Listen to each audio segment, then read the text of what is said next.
Hey guys, Ryan Celestain here from RyanCelestain.com, and today is day 4 of my 90-day challenge, and I kind of have like a funny story to tell you, a little situation that happened to me.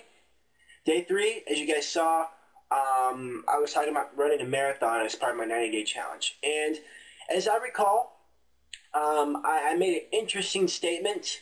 I said that the marathon was just going to be for fun. It was going to be easy. No, I was just going to go out there and just do it for fun. I apologize. That was a very bold and arrogant statement on my part.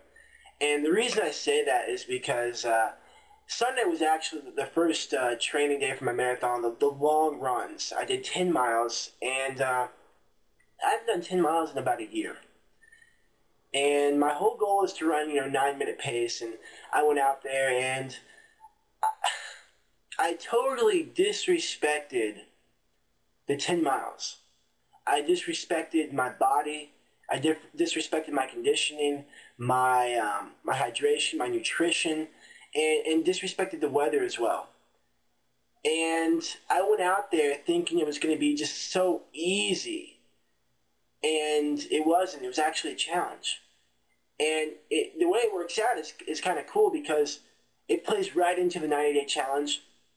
Looking at the marathon at first, I wasn't really looking at it as it being a challenge. I was just going to go out there and do it. But it is going to be a challenge because my goal is to run a 9-minute pace. And as I was running, the first 6 miles were about 8:40, 8:50 pace. And I could not slow down. And what do you know? Mile 7, 9:02. Mile 8, 9:15. Mile 9, 9:20. Mile 10, 9 minutes. And that was brutal. It was brutal. My overall race time, training time for that day was 1 hour and 28 minutes.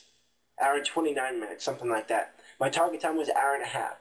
So the question that I just want to ask you guys today, was that a successful training day or was it a failure? My target time is 1.5 hours. I finished at 1 hour and 29 minutes. In your opinion, was it a success or a failure? And I'll let you guys think about that, and I'll get back to that question here in a minute. But the big point I wanted to bring up today was I was treating the marathon like a charity, like a little fun event, and I could go and get warm fuzzies and just be good and feel good about myself and not really respect it. And so many times in business, we treat our business like a charity. We plug into the conference calls and we get all excited, and then we go to the meetings, we get all excited, and we just don't do anything. We basically just become professional meeting goers. We get on conference calls all the time and just plug in. We just plug into the system. We just keep buying our own product, plug into the system, but not making a dime. Because we're treating our business like a charity. See, when you treat your business like a business, it'll pay you like a business. And I was treating my marathon like a charity. And I was treating the Tulsa Run like a business. See, the Tulsa Run, I'm working, I'm busting my butt, I know it's a challenge. And marathon, oh, no big deal, it'll be easy, I just go out there and have some fun. No, you gotta treat it like a business.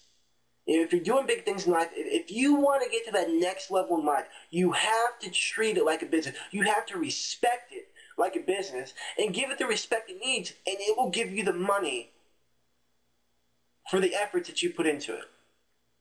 So ask yourself the question, am I treating my business like a charity or am I treating it like a real business? Is it paying me like a charity? Because charity is nonprofit. Is it paying me like a charity or is it paying me like a business? So back to the question of success or failure.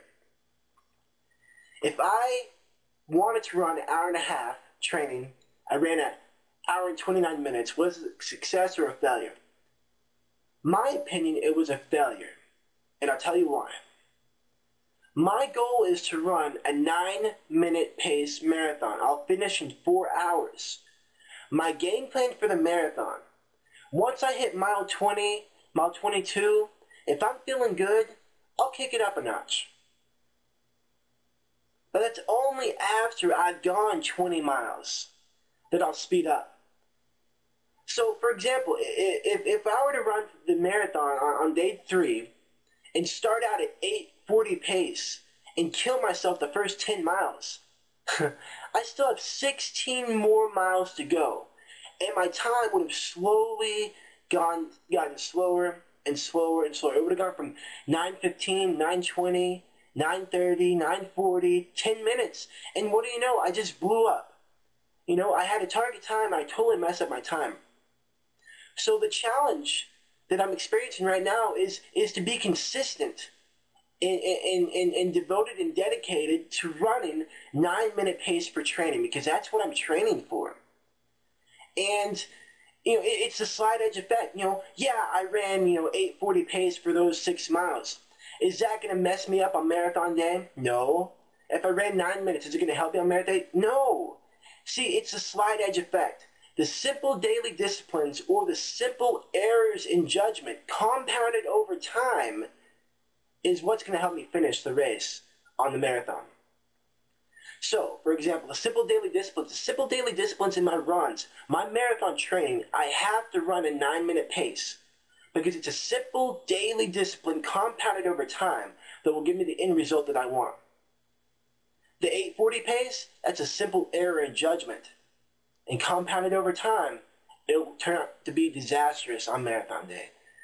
So those are the 2 points that I wanted to bring up today. Simple errors in judgment, simple daily disciplines compounded over time will give you the thing that you want.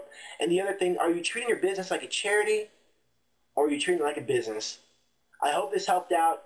This is Ryan Celestain. And remember, never settle for anything less than what you truly desire, but most importantly, truly deserve.